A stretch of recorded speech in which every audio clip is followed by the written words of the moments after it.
Despite the already raucous atmosphere, even seasoned WNBA fans stopped to watch the footage after what happened on the Fever bench.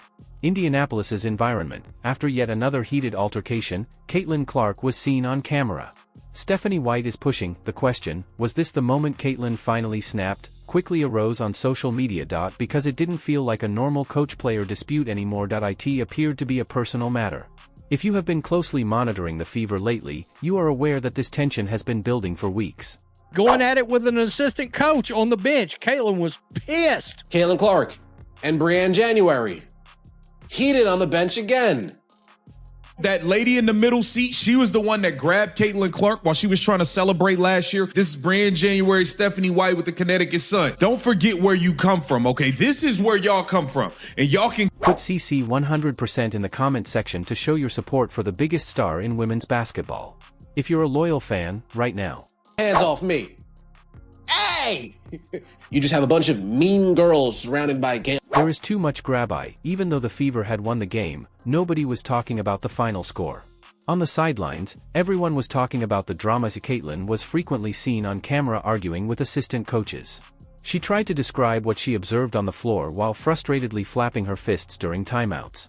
Too much grabbing and yanking and screaming and pointing. There's way too much of that going on over there in Indiana. I don't see it with superstars really anywhere else. But the Indiana Fever, they need to make it a show. They need to prove to Caitlin Clark, you're not good enough. Stephanie White persisted in trying to defuse the situation by pointing, responding, and conversing back. However, it was clear that Caitlin was not amused. Then came the moment when everyone knew about it. Caitlin gave quick high fives to teammates after making a fantastic shot and heading to the bench. Then she appeared to shove past Stephanie White without even glancing at her, just annoyance, no smile, no acknowledgement. White grabbing Caitlin Clark by the arm, Caitlin Clark saying, "Get your hands off me." If Caitlin Clark is not allowed to play her game, this team will lose by 15. Fans immediately started saying the same thing online. She's got enough of this coaching staff, whether it's accurate or not. There is one thing for sure, when Caitlin Clark is allowed to play, the Fever offense significantly changes, thus she is tired of being limited. As the speed quickens, Caitlin appears to be the generational superstar that everyone came to witness. Defenders fear as the ball moves and opportunities for transitions arise, but the annoyance starts to boil over when the assault slows down and turns into endless half-court setups. Doing what Caitlin Clark does, hyping up the crowd, getting the crowd rowdy, and here comes the coach. Here comes the coach, grabbing her. These coaches are angry because she's not running this offense. She's running the Caitlin Clark system. I'm going to be the most dynamic playmaker this league has ever seen, and it's not close. That's the system I'm running. Y'all grabbing a girl when she's celebrating last season, grabbing Caitlin Clark. Who the hell y'all think? Additionally, during the game, fans noticed something else that made the entire situation worse. Every time Caitlin started to become hot, she would suddenly go back to the bench. She would either hit a deep three or create momentum, the crowd would become loud, and then, all of a sudden, substitution would take place. In actuality, her body language was moving from one thing to another. In a sideline discussion, Caitlin was captured on camera angrily talking about something while the instructors kept talking over her. Her frustrated look said it all. This was no longer a playful dispute. This appeared to be a superstar who feels ignored and believes she is fully aware of what the squad need. Since it is challenging, a lot of her followers are actually supporting her. To ignore the statistical difference, when Caitlin is involved, the Fever offensive appears to be risky. Charge of speed. As she sits, everything suddenly slows down. As a result, when supporters noticed that Indiana social media went bananas when Clark was being greatly outscored while he slept. Why are you just allowing one player? Who makes all the changes? Others started to ponder. Remember that Caitlin recently concluded one of the season's most exciting performances. She used logo threes, massive assists, and pure takeover zeal a few days prior to drag Indiana out of a deep hole. Her performance, according to her supporters, would finally silence critics and grant her total authority over the company. Instead, the drama oddly got worse. Reactions following the game increased. The Flames' fuel. Fans anticipated Caitlin would receive a ton of praise following her performance, but many believed the coaching employees did not give her the credit she deserved. That just exacerbated the already tense situation. These days, the internet is split into 2.1 side claims that this is how great competitors look. They have emotions, they fight, They demand perfection, they put pressure on coaches because they want to be successful. The other perspective is that the squad is starting to suffer from the persistent, visible conflict, and the Fever locker room has turned toxic. But this is an undeniable fact that it appears that Caitlin Clark is no longer a ready player to obey commands with obedience. Additionally, since this no longer appears to be a simple coaching disagreement, if this tension keeps growing, Indiana might have a much bigger problem than anyone could have predicted. It appears to be a struggle for supremacy. 14,274 is what this arena holds. They had 14,505 at the beginning of last year that were selling for 50 and 60 and 70 bucks. We see what's going down with Amber Cox and Kelly Crosskoff. They are trying to promote the Indiana Fever. They're not even using Caitlin Clark, and you see the ticket sales drop. But perhaps the most shocking part of this whole situation isn't even the disputes. The reason is that Caitlin Clark is completely exhausted from trying to combat conflicts at the same time from every perspective. Think about it. When she joined the league, she faced unprecedented pressure. Venues that are completely booked. Record-breaking ratings. There is national attention every night. Despite all of this, she still produces amazing statistics. Point 20 point games. Double-digit assists. 3 profound logos. Highlight plays every night. However, for whatever reason, the drama around the Fever overshadows everything she accomplishes. Music. Furthermore, people are starting to believe that Caitlin is completely conscious of the circumstances, because now pay great attention to her answers. Even though she was annoyed at the start of the previous season, Caitlin would smile.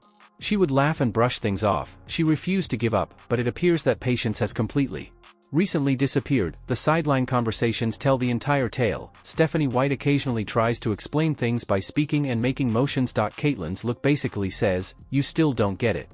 This led to the footage of her driving past Stephanie White going popular on the internet. Fans witnessed much than just irritation. They thought they were far away. They saw a gamer emotionally separating herself from her environment. Honestly, some Fever fans are starting to lose their minds, because if your superstar is involved, things may easily spiral out of control. Starts to disregard the coaching staff. The situation is made much more odd by the timing. This moment, Caitlin's momentum must be utilized by the Fever. The league is actually thriving because of her presence. Sales of tickets, TV ratings, national attention, and social media engagement when Caitlin Clark is performing all soar, but the conversation keeps shifting away from her excellence and toward conflict. Another factor that fueled the dispute was also noted by fans: there is always someone on the bench must intervene whenever Caitlin shows emotion, whether energizing the crowd or commemorating a significant play or heating up. Coaches have frequently been captured on camera grabbing her arm and stopping the celebration, or pulling her away during sensitive moments, because they believe that Caitlin is made of fire. Fans hate it because it's distinctive. You don't encourage a strong competitor who is winning a game to slow down.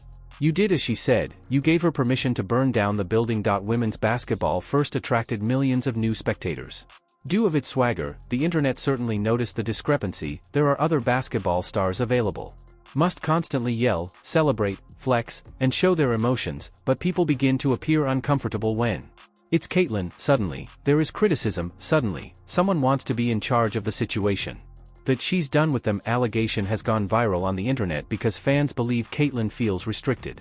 This is where things become dangerous in Indiana. Superstars eventually reach a breaking point. If a participant believes that the is limiting them or that their opinions are not respected, they will quickly stop keeping their complaints to themselves.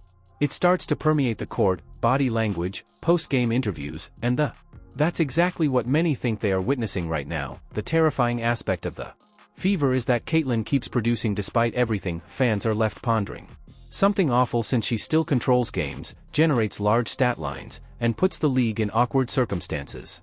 Has never seen it before. In a system that was just concerned with her advantages, how would she appear? Because many people believe she hasn't quite been set free by Indiana yet. Furthermore, supporters' pressure would only intensify if the dispute with Stephanie White continues to deteriorate. The coaching staff is already under fire. For every play a social media game, each replacement is carefully examined, every timeout is reviewed, every apparent disagreement turns into a brand new, popular video. Right now, one thing is certain officially: Caitlin Clark's relationship with a thorough examination is being conducted of the whole coaching staff. Fans think it was clear what she was saying when she passed Stephanie White. Didn't even recognize her. Caitlin Clark is tired of being oppressed, the biggest star in women's.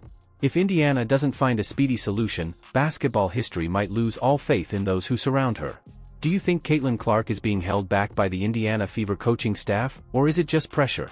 What does being a superstar entail? What transpired between the Indiana Fever coach and Caitlin Clark? These days, staff is more than simply a string of poignant sideline scenes. It has developed into a whole story concerning communication, control, and the difficulties a brand faces as it attempts to strike a balance between structure and superstardom. On the one hand, you have a young talent whose influence on the game is indisputable. Someone who continuously changes the course of events, invigorates arenas, and increases overall visibility of basketball for women. Conversely, you have a coaching team that is responsible for system building, discipline, and long-term growth, trying to uphold order in a fiercely competitive professional surroundings. These two forces are interacting in real time, creating the tension we've witnessed. Emotional responses, contentious interactions, outward signs of annoyance, and instances of seeming disconnection on the bench have all sparked public discussion, with supporters and pundits analyzing each gesture and change under the prism of an intensifying struggle for dominance. However, underlying the social media responses and viral videos is a more intricate reality. Environments in elite sports are frequently uncomfortable, particularly when expectations are extremely high, and every choice is accentuated due to national scrutiny. Unquestionably, Caitlin Clark's presence has elevated Indiana's prominence, generating unprecedented attention and demand for tickets, and unheard of media attention, but it has also increased scrutiny of each internal decision the organization produces. In the meanwhile, the coaching staff has to deal with more than just performance results, but also rotational balance, team dynamics, and long-term strategic objectives that might not always coincide with instantaneous momentum on the court. Although this friction may not always indicate failure, it does draw attention to a crucial